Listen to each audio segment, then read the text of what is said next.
तो लाडलो, मुझे पता है कि तुम घर पे बहुत अच्छे से रिवाइज कर रहे हो, पर क्योंकि मेरा मन नहीं मानता है, तो इस वजह से मैं एक बार रिवाइज करा दे रहा हूँ, ठीक है। एल्काइल हैलाइड का मैं पूरा का पूरा लेक्चर का रिवीजन ले रहा हूँ वापस। और आप देखते हैं, आप और मैं दोनों टाइम सेट करते हैं कि कितने टाइम में अपन कर पाते हैं। ठीक है, कोई कंपटीशन नहीं है। मैं जैसा जैसा बोलता जाऊँ, आप सुनते जाओ, और आप देखो कि यार क्या मस्त बोलता है ये बंदा। ठीक है, SN1 of RX unimolecular nucleophilic substitution reaction क्यों बोलते हैं, सीखते हैं। फर्स्ट स्टेप में हेलोजन निकलता है, ये वाला स्टेप RDS है। पोलोप्रोटिक सॉल्वेंट है, पोलोप्रोटिक सॉल्वेंट केटायन बनाने में हेल्प करता है। तुम कह रहे हो सर AgNO3 भी ले लो, LX3 ले लो, कोई भी लुईस एसिड ले लो, तो भी कार्बोकेटायन बन जाएगा। बोन क्या बना रहा है हमें। कार्बोकेटायन की जितनी ज्यादा स्टेबिलिटी होगी उतनी ज्यादा रेट ऑफ रिएक्शन होती है। तुम क्या कह रहे हो सर, ये डिग्री से फर्क नहीं पड़ता है, हमें पता है। वीक न्यूक्लियोफाइल आपको लेना ही पड़ेगा। वीक न्यूक्लियोफाइल कौन होते हैं, H2O और ROH या कार्बोक्सिलिक अमोनिया।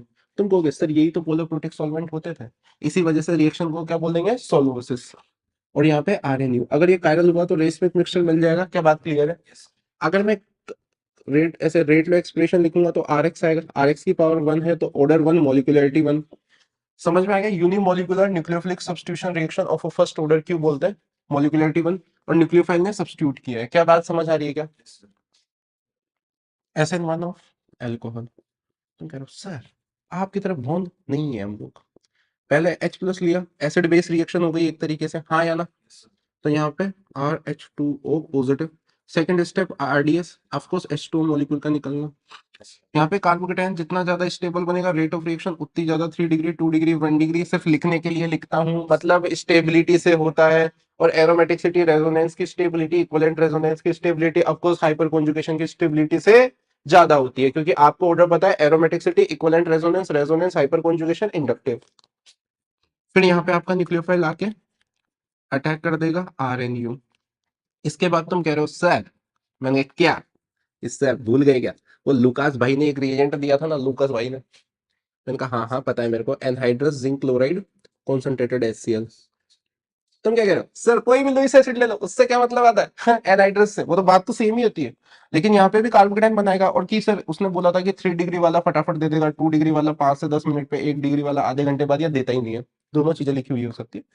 तो तुम क्या कह रहे हो सर, डिग्री से मतलब कार्बोकेटाइन की स्टेबिलिटी जितनी ज्यादा, रेट ऑफ रिएक्शन उतनी ज्यादा, इसी वजह से वो एडवांस का क्वेश्चन आया था। हाँ यार, मैंने आपको बताया भी था ये वाला। हटके, अरे भाई रेजोनेंस स्टेबलाइज है इस वजह से। डिग्री से मतलब नहीं है। अच्छा, मैंने तुम्हें ये भी बताया कि कभी ये जादू भी मत कर देना कि सर ये हटा और ये यहाँ पे पॉजिटिव बना देते हैं। अरे नहीं रे, ये मैं हाँ लागे यहाँ पे SN1 मत करा देना गरीबों, ये हटा हटा के। अरे क्या बात समझ आ रही है क्या। तुम मुझसे क्या कह रहे हो सर, मालिक जब इतना खर्चा हो गया तो SN1 ऑफ ईथर भी करा ही दो। SN1 of ether R2। तुम क्या कह रहे हो, एक साइड पे 3 डिग्री और एक साइड पे 3 डिग्री 2 डिग्री या 1 डिग्री कुछ भी, लेकिन सर मतलब डिग्री से नहीं है, मतलब किससे, स्टेबिलिटी से। तुम क्या कह रहे हो सर, सर लो एक क्वेश्चन, कर ले H+ और आयोडीन कुछ भी ले ले। अब ये डिग्री नहीं है, लेकिन ये क्या है, ये तो इस पे बेंजीन का रेजोनेंस है, तो क्या हो जाएगा, कार्बन हेलोजन प्लस COH। हाँ या ना, क्या बात समझ आ गई क्या। यहाँ पे आपका खत्म हो गया SN1 पूरा। ठीक है, चलो आ जाओ वापस आ जाओ। अब देख बेटा, यहाँ पे स्ट्रॉन्ग न्यूक्लियोफाइल लेते हैं, मतलब लेते क्या है वो तो पता लग जाएगी उससे। स्ट्रॉन्ग न्यूक्लियोफाइल कैसे आइडेंटिफाई करते हैं, बहुत आसान है। जिन पे नेगेटिव चार्जेस सारे के सारे, और पोलर अप्रोटिक सॉल्वेंट सबको पता है, ether, acetone, DMSO, DMF, DMA। क्या बात क्लियर है क्या। न्यूक्लियोफाइल ऐसे, ये बॉन्ड ब्रेक होगा और ये वाला बॉन्ड फॉर्म होगा। अच्छा, तुम क्या कह रहे हो सर, आधी नॉलेज दे रहे हो क्या। ट्राइगोनल बाइपिरामिडल शेप बन जाएगा, pentavalent transition state, negative charge, अगर इलेक्ट्रॉन विड्रॉइंग ग्रुप कनेक्टेड रहेगा तो इस रेट ऑफ रिएक्शन बढ़ जाएगी। RNU, हाँ या ना, इन्वर्जन हो जाएगा। तुम क्या कह रहे हो sir, 1 degree 2 degree 3 degree, crowding पे अटैक कैसे हो पाएगा, क्योंकि दोनों चीजें साइमल्टेनियसली हो रही है। क्या बात समझ में आ रहा है क्या। रेट लो एक्सप्रेशन लिखूंगा KRX के साथ, क्योंकि ये वाला स्टेप ही आपका RDS है, तो न्यूक्लियोफाइल भी यहाँ आएगा, मॉलिक्यूलरिटी और ऑर्डर दोनों दो आ जाएंगे। समझ आ रहा है क्या। अब तुम मुझसे क्या कहना चाह रहे हो सर, SN2 ऑफ एल्कोहल तो होती ही बहुत रेयर है। मैंने कहा हाँ पता है। तुम क्या कह रहे हो कि सर PH3 PX5 ले लोगे तो ठीक है, मान लो यहाँ पे RX लिख देता हूँ। तो तुम कह रहे हो SOCl2 विद ईथर विद पिराइडिन लिख दोगे, पिराइडिन तो क्या आ जाएगा, RCl आ जाएगा, लेकिन SN2 वो pyridine की वजह से, क्यों? क्योंकि वो HCl का H प्लस लेके Cl माइनस को स्ट्रॉन्ग न्यूक्लियोफाइल बना देता है। क्या कह रहे हो, याद है क्या तुम सबको? और SOCl2 विद ईथर कर दिया तुमने नॉर्मल, तो तुम्हारा RCl लेकिन SNI, इन्वर्जन नहीं होगा, रिटेंशन हो जाएगा, कॉन्फ़िगरेशन जो है वही रह जाएगा। तुम क्या कह रहे हो कि सर SN2 ऑफ ईथर तो आपको क्या, हमें आपसे ज्यादा बेटर आती है, दोनों साइड पे 1 डिग्री या 2 डिग्री, 1 डिग्री या 2 डिग्री होना चाहिए। क्या बात समझ आ रही है क्या? तुम क्या कह रहे हो, विलियम्स और ईथर सिंथेसिस पढ़ाने की कोशिश भी मत कर लेना, आपसे ज्यादा आती है। आर माइनस स्ट्रॉन्ग न्यूक्लियोफाइल है, R डैश एक्स के ऊपर रिएक्ट करा के खुद को ज्यादा आप बादशाह मत समझो। और हमें पता है कि R डैश क्या क्या नहीं हो सकता है SN2 की जगह। एक तो ये नहीं हो सकता हेलोजन मतलब बेंजीन के ऊपर, ये भी नहीं हो सकता क्योंकि पार्शियल डबल बॉन्ड कैरेक्टर होता है। 3 डिग्री नहीं हो सकता, ब्रिज हेड नहीं हो सकता। क्या बात क्लियर है क्या? अरे हाँ या ना यार। शॉर्ट्स रिएक्शन क्या अभी थोड़ी देर पहले तो पढ़ाई थी सर आपने वापस। RX को आप मर्क्यूरी फ्लोर सॉरी हाँ मर्क्यूरी फ्लोराइड ले लो, सिल्वर फ्लोराइड ले लो, कोबाल्ट फ्लोराइड ले लो, एंटीमनी फ्लोराइड, RF मिल जाएगा। शॉर्ट्स रिएक्शन फ्लिंटस्टन में RX के साथ NaI एसीटोन, वो भी SN2 है सर, ये SN1 है, हमें पता है स्वार्ट्स SN1 है, हमें पता है स्वार्ट्स SN1 है। स्वार्ट्स रिएक्शन एलिफेटिक पे फ्लोरीन लगाने के काम आती है, एरोमेटिक में पढ़ेंगे अपन। एरोमेटिक में जब मैं आपको BDC पढ़ा रहा हूँ बेंजीन डायजोनियम क्लोराइड, तब मैं आपको एरोमेटिक पे लगाना बताऊंगा। एलिफेटिक पे लगाने की सिर्फ एक रिएक्शन है, स्वार्ट्ज रिएक्शन। कौन सी रिएक्शन? Swarts reaction. कौन सी reaction? Swarts reaction. 2015 JEE mains का सवाल था ये। क्या बात क्लियर है क्या? ओके। अब तुम क्या कह रहे हो कि सर ये तो कोई भी पढ़ा देगा, E1 E2 E1 CB पढ़ा के बताओ तो माने। मैंने कहा ये भी ठीक है भाई, अब तुम बोल ही रहे। Challenge, I like challenge. Sir भूल गए रे। E1 ऑफ RX एक एग्जांपल से समझा दूं, ज्यादा बेटर समझ आ जाएगा।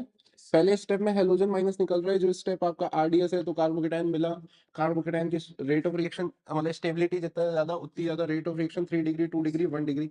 यहाँ पे आप वीक बेस यूज करोगे, weak base with weak nucleophile character, वही अपने देसी लोग ही होते हैं बेचारे, H2O ROH। तो सर की यहाँ पे तो आपको SN1 प्रोडक्ट मिलेगा ना फिर। मैंने कहा भाई मिनिमम टेम्परेचर 80 डिग्री सेल्सियस रखना पड़ेगा अगर आपको एलिमिनेशन रिएक्शन करानी है। और तुम देख रहे हो रिएक्शन कितनी ज्यादा हरामखोर समझदार है कि ये वाला हाइड्रोजन निकालूंगी, ये वाला नहीं निकालूंगी, क्योंकि मुझे मेजर प्रोडक्ट स्टेबल चाहिए। तो स्टेबल प्रोडक्ट मेजर आ रहा है, मतलब रिएक्शन समझदार है, वो सिलेक्ट कर पा रही है कि इस हाइड्रोजन को निकाल दिया ज्यादा, तो लेस स्टेबल प्रोडक्ट या ना ये वाली एल्कीन मेजर आ जाएगी। तो इस वजह से रिएक्शन को क्या बोल देते हैं? Regio selective. क्या बात समझ में आती है क्या? हाँ या ना? E1 ऑफ RX आ गया समझ में? यहाँ पे SN1 प्रोडक्ट भी मिलता है। अगर हीटिंग नहीं है तो खैर SN1 ही मिलेगा, हीटिंग है तो आपको एलिमिनेशन मिलेगा। लेकिन E1 और SN1 रिएक्शन दोनों पैरेलल चलती है, थोड़े अमाउंट में तो मिलता ही मिलता है। ये क्या बात समझ में आ रही है सर? बहुत बढ़िया। अब तुम क्या कह रहे हो कि सर डिहाइड्रेशन ऑफ अल्कोहल भी लो पढ़ाई दो, सेम ही से पढ़ा दो, चलो आपको लिया।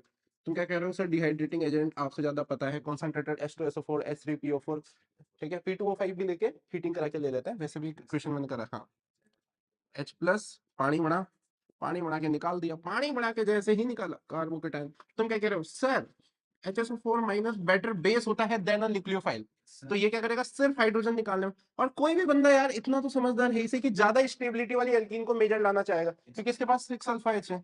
यहाँ पे SN1 वाला कोई दिक्कत नहीं है, यहाँ पे आपको SN1 प्रोडक्ट नहीं मिलेगा, यहाँ पे सारे प्रोडक्ट E1 ही मिलेंगे, एलिमिनेशन प्रोडक्ट ही मिलेंगे। इसके ऊपर 4-5 सवाल की सर कर रखे हैं। आप कुछ भी नहीं करोगे, करवाओगे तो भी कार्बोकेटाइन बनाओगे, rearrangement, ring expansion, ring contraction करा के हाइड्रोजन निकालोगे, आपसे ज्यादा आता है। बोलो हाँ। चलो ध्यान से देख यार, अब तू कह रहा है कि सर E2 ऑफ RX, अरे सर तू क्या कह रहा है सर स्ट्रॉन्ग बेस ले लो। स्ट्रॉन्ग बेस में सर यहाँ पे एल्कोहलिक KOH लिखा होगा, लेकिन उसका मतलब KOH नहीं है, उसका मतलब है RO माइनस यहाँ पे बेस है। समझ में आ गया कैसे दिखता है? तुम क्या कह रहे हो ये दोनों प्रोसेस सर साइमल्टेनियसली होंगे। और देखो रिएक्शन इतनी समझदार है कि ये इस वाले कार्बन के तो हाइड्रोजन निकाल ही रही है, लेकिन इसमें भी इतने समझदार है कि ये दोनों सेम साइड पे तो इसको नहीं निकाल रही, इसको निकाल रही है। इस वजह से इसको रीजियो सिलेक्टिव के साथ साथ बोलने के साथ साथ स्टीरियो सिलेक्टिव भी बोलते हैं। एंटी पेरी प्लेनर मतलब अपोजिट डायरेक्शन में होना चाहिए, एक वेज पे तो एक डैश पे। क्या बात समझ में आ रही है? साइक्लिक में इसके बहुत सारे क्वेश्चन कराए हुए हैं, लेकिन यहाँ पे याद रखना रेट ऑफ रिएक्शन का ऑर्डर 321 होता है। 123 सिर्फ और सिर्फ SN2 में होता है, ठीक है, याद रखना पेपर में आएगा ये सवाल। E1 E2 SN1 SN2 का तो कि किस में ये फॉलो होता है, तो आधे बच्चे E1 E2 और SN2 टिक कर देते हैं, नहीं E2 में 321 ही होता है। बोलो हाँ। E1 CB, अरे बेटा E1 CB, अरे सर आपसे ज्यादा आती है, मैंने कहा वो तो मुझे ही पता है। इलेक्ट्रॉन विड्रॉइंग ग्रुप, अब सर आप ज्ञान ही मत दो हमें, हमें पता है जैसे हमने बेस लिया है, ये हाइड्रोजन भयंकर एसिडिक हो चुका है वो, और यहाँ पे लिविंग ग्रुप भी थोड़ा भिखारी टाइप का आदमी होता है, पुअर ग्रुप होता है। नहीं तो इतनी बेइज्जती कौन सहता है भाई, कि इधर सामने वाला ने कार्बन आयन बना लिया है तो भी भाई नहीं निकल रहा है। बहुत बेइज्जत आदमी है ये। इधर आएगा फिर ये निकलेगा, और फिर तो एल्कीन। और कह रहे हो कि ये तो आंख का अंधा भी देख लेगा, इलेक्ट्रॉन विड्रॉइंग ग्रुप ही तो देखना आता है जीओसी में, और तो क्या ही सीखा है। अरे बोलो यार। फिर तुम कह रहे हो कि सर ज्यादा स्टेबल प्रोडक्ट को सेट्जेव और लेस स्टेबल को हॉफमैन। लेकिन हॉफमैन प्रोडक्ट भी कहाँ कहाँ मेजर आता है आपको बताने की कोई जरूरत नहीं है। कहाँ कहाँ, पहला बहुत आसान से बल्कि बेस्ट, जो गंदे से दिखते हैं टर्शरी ब्यूटाइल ऑक्साइड, या वो पिराइडिन के ऊपर हाथी जैसे लगा देते हैं बड़े बड़े। दूसरा जब भिखारी लिविंग ग्रुप हो, यानी पुअर लिविंग ग्रुप, फ्लोरीन वगैरह का मैंने एग्जांपल कराया था। तीसरा टेट्रा एल्काइल अमोनियम आयन, यानी नाइट्रोजन पे ऐसे करके 4 ऐसे ग्रुप बना दिए हो तो ऑफकोर्स बीटा पोजीशन से निकालेंगे। या फिर ट्राई सल्फोनियम आयन, ये मैंने अभी नहीं कराया लेकिन पीछे इक्वेशन लिख रखा था मैंने वहां पे, अगर आपने देखा हो तो कोई बात नहीं। अच्छा तुम क्या कह रहे हो सर, आइसोटोपिक इफेक्ट E1 में शो नहीं होता, E2 में होता है, क्योंकि उसमें RDS में H प्लस निकलता है, आइसोटोपिक इफेक्ट E2 में शो होता है। क्या बात समझ आ रही है क्या, बोलो हाँ या ना। Yes sir. बोलो बाके बिहारी लाल की जय।